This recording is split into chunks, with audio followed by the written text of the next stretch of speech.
Bonjour, le secrétaire d'État Mike Pompeo s'est exprimé à l'Institut de technologie de Géorgie.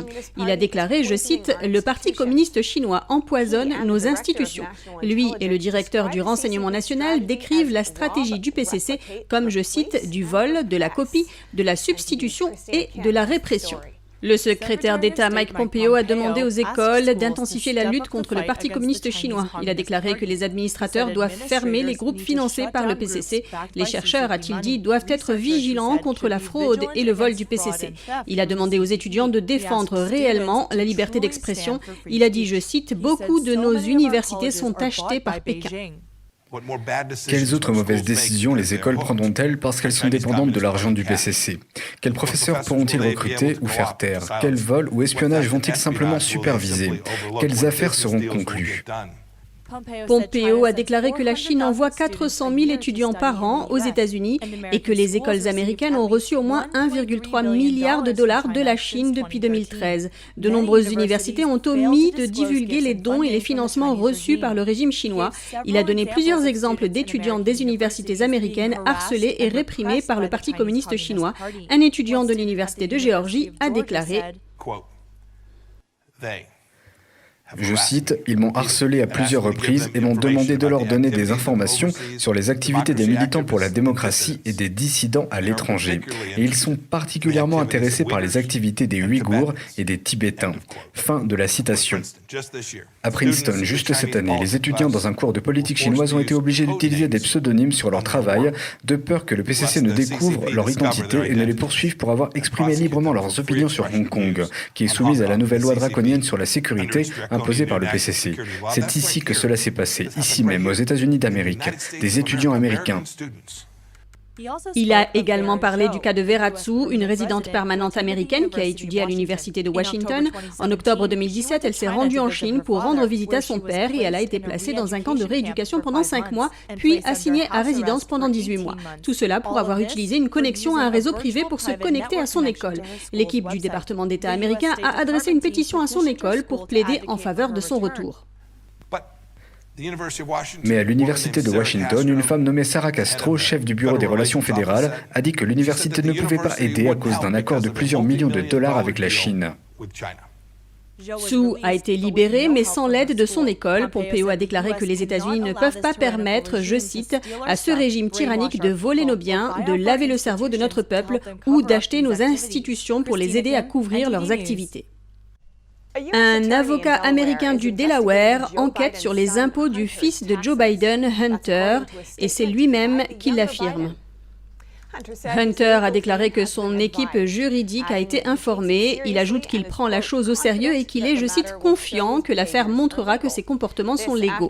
Ceci après un récent rapport du Sénat alléguant que Hunter Biden avait reçu des millions de dollars de sociétés liées à l'armée chinoise. Un ancien membre de la marine et associé de Hunter a affirmé que les Biden sont compromis par le régime chinois. Commentant l'enquête, l'ancien vice-président Joe Biden a déclaré dans un communiqué qu'il était profondément fier de son fils. Lundi, un législateur républicain a écrit au procureur général William Barr. Il a demandé qu'un conseiller spécial soit chargé de l'affaire Hunter Biden. La Chambre des représentants du Michigan démet une députée de toutes ses fonctions.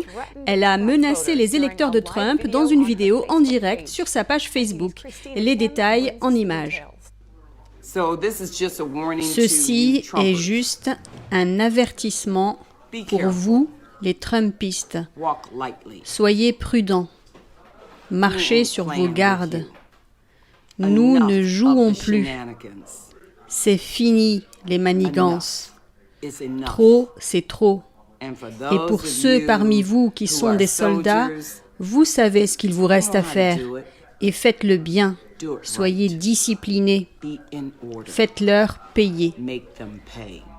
Elle a reçu beaucoup de réactions négatives sur ses propos. La Chambre des représentants du Michigan a démis Johnson de toutes ses fonctions et elle encourt des sanctions disciplinaires pour ses propos.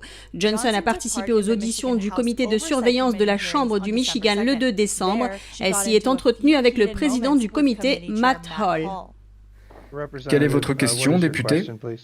Je suis en train de poser des questions. Elle a donné beaucoup d'informations. Je veux juste savoir qui est cette personne. Madame la députée, s'il vous plaît, c'est raisonnable de demander le nom de la personne, je suis d'accord. Mais maintenant, avec cette histoire, et je pense que c'est important, député Johnson, je veux dire, si c'était... Vous savez, nous ne sommes pas ici pour intimider les gens, nous voulons savoir ce qui s'est passé.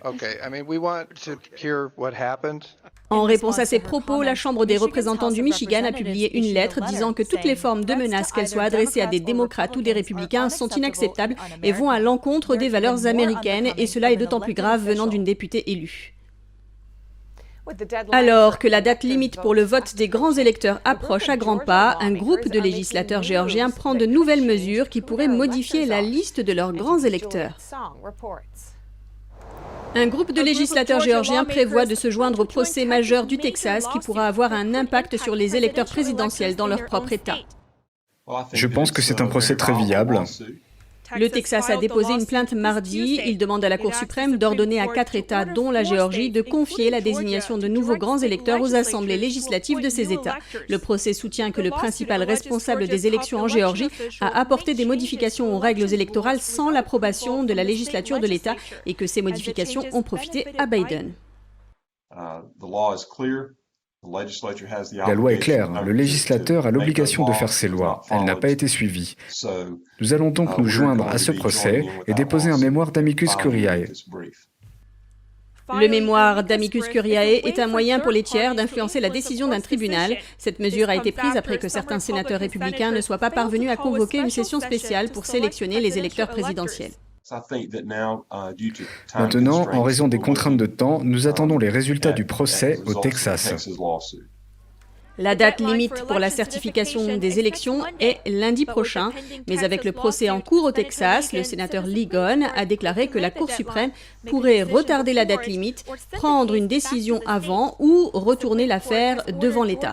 La Cour suprême avait ordonné à la Géorgie de répondre avant jeudi. Une avocate de l'équipe juridique de Trump nous raconte comment le secrétaire d'État de Géorgie et les responsables des élections ont enfreint la loi.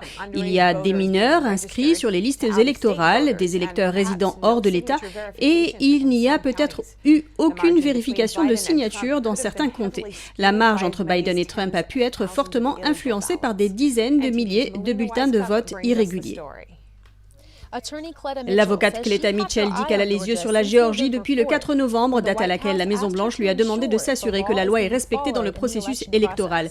Lors d'une interview dans American Thought Leaders avec l'animateur Jen Jekielek, elle a déclaré que les responsables électoraux ont enfreint les règles de l'État de multiples façons et cela a probablement faussé les résultats. Selon les registres de l'État lui-même, il y a plus de 2000 délinquants privés du droit de vote qui ont été autorisés à voter, mais il y a aussi plus de 66 000 mineurs inscrits sur les listes avant leur majorité. Il y a aussi 47 000 personnes qui ont déménagé de leur comté et qui ne se sont pas réinscrites sur les listes électorales au moins 30 jours avant les élections, donc leur vote est irrégulier. Il y a 4 500 personnes qui ont quitté l'État et qui se sont inscrites dans leur nouvel État pour y voter de façon anticipée. Au sujet des personnes qui votent depuis un autre État, une résidente de Géorgie nous a confié qu'elle suspectait que cela soit un sérieux problème parce qu'elle a vécu elle-même l'expérience. J'ai reçu 4 formulaires de vote par correspondance et 2 ont été envoyés à ma fille qui a déménagé il y a 2 ans et qui a mis à jour son inscription sur les listes électorales. L'avocate Mitchell affirme que certains auraient très bien pu tirer profit de cette situation. Contrairement aux déclarations du secrétaire d'État, l'avocate Mitchell dit que la vérification des signatures n'a pas été faite en public et peut-être même pas faite du tout dans certains comtés. Il continue à faire de fausses déclarations, comme par exemple pour la vérification des signatures. Il a encore fait une déclaration dans laquelle il dit que la vérification des signatures a été faite en public et que tout correspondait. C'est faux, rien n'a été fait en public. Nous ne pouvons pas faire d'audit tant qu'ils nous en empêchent. C'est ce qu'ils font jusqu'à présent. Son action en justice, qui inclut toutes ces accusations, a été déposée le 4 décembre. Elle dit que le secrétaire d'État doit encore en prendre connaissance. Une autre chose alarmante pour l'avocate est qu'il y a jusqu'à 6 fois plus de votes par correspondance cette année, mais le taux de rejet de vote par correspondance non conforme a été particulièrement bas. Selon Mitchell, ce sont des indicateurs que quelque chose de suspect s'est déroulé. Le nombre de votes par correspondance a augmenté de façon considérable, mais le taux de rejet a baissé pour arriver à 0,34%, et en se basant sur les projections, ça représente entre 30 à 40 000 bulletins qui auraient pu être invalidés. Elle explique que la solution à tous ces problèmes est de faire une nouvelle élection, c'est ce qu'ils ont demandé à la Cour de justice. Si ce n'est pas possible, alors une solution alternative serait que les législateurs de l'État décident par eux-mêmes des grands électeurs. C'est très clair dans la Constitution. Honnêtement, lorsque celle-ci a été écrite, durant le premier siècle de l'histoire de la nation, les gens ne votaient pas pour les électeurs présidentiels. Les législateurs sélectionnaient, et pour être exact, suivant les termes de la Constitution, ils désignaient les grands électeurs. Et c'est seulement au XXe et au XXIe siècle que les législateurs ont adopté des codes électoraux qui autorisent les gens à voter pour les grands électeurs, seulement en suivant ces mêmes codes. Dans ce procès, aucune accusation n'est faite sur les problèmes liés aux machines de comptage de vote, car l'avocate voulait s'assurer de pouvoir apporter des preuves concrètes pour chacune de ces accusations. Néanmoins, elle affirme que cela n'exclut pas que d'autres problèmes aient pu avoir lieu. Le Economic War Room avec Kevin Freeman a tenu une conférence en ligne consacrée à la vérité sur la fraude électorale. Des experts en la matière ont présenté leur rapport. L'expert en guerre économique Kevin Freeman a tenu une conférence sur la vérité des fraudes électorales sur sa chaîne Economic War Room mardi. Avec ses invités, il a parlé des affaires judiciaires et de la fraude électorale en tant que violation des droits civiques. Jackie Dizon est une volontaire de l'équipe Trump qui a présenté des preuves cinglantes lors de l'audience en Géorgie, des images de travailleurs électoraux sortant des boîtes de bulletins, de vote, de sous les tables. Lors de la conférence en ligne, elle a évoqué le nombre d'électeurs inéligibles qui ont voté cette année en Géorgie.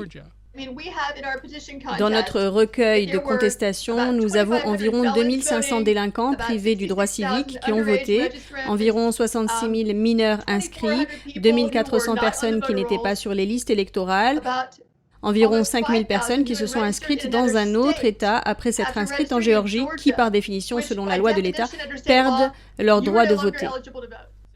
Le Dr Lin, directeur exécutif de l'Alliance des guerriers de la vérité, a soulevé le sujet de l'ingérence étrangère. Il a présenté des images de ce qui semble être une imprimerie clandestine en Chine qui imprime des bulletins de vote contrefaits. Ainsi, d'après le témoignage de M. Yi, nous pouvons voir que des centaines de milliers, voire plus d'1 million de bulletins contrefaits ont été expédiés aux États-Unis. L'ancien inspecteur général du ministère de la Défense, Joe Schmitz, a également participé à la conférence. Il a souligné que la fraude électorale de cette année n'est pas seulement un problème de fraude, mais c'est aussi une violation des droits civiques de la Constitution. La loi sur les droits civiques de 1871 était axée sur le droit de vote, et c'est pourquoi le Congrès a adopté ce statut, qui interdit à quiconque de conspirer pour priver les citoyens américains du droit de vote lors d'élections libres et équitables. Et comme le souligne le Texas dans la plainte qu'il a déposée, c'était une violation du 14e amendement, la clause de protection égale. Et c'est exactement ce sur quoi porte la loi sur les droits civiques de 1871. À la fin de la conférence, Kevin Freeman a exhorté les téléspectateurs à prier parce que les enjeux sont élevés, a-t-il déclaré. YouTube indique qu'il bloquera et supprimera les contenus qui parlent d'allégations de fraude électorale, ceci alors que de multiples procès restent non résolus dans les États clés contestés, les détails des nouvelles directives en images. La filiale de Google affirme que cette nouvelle politique est mise en place parce que la date limite de la marge de sécurité du 8 décembre est dépassée. Ils affirment que suffisamment d'États ont certifié leurs résultats électoraux, mais il reste encore des défis juridiques à relever, dont un à la Cour suprême. La déclaration de YouTube ne mentionne rien de tout cela et n'indique pas la date du vote du collège électoral le 14 décembre. YouTube déclare qu'il va, je cite, commencer à supprimer tout contenu qui induit les gens en erreur. Par exemple, les vidéos prétendant qu'un candidat a gagné l'élection en raison de problèmes de logiciel ou d'erreurs de comptage généralisées seront supprimés.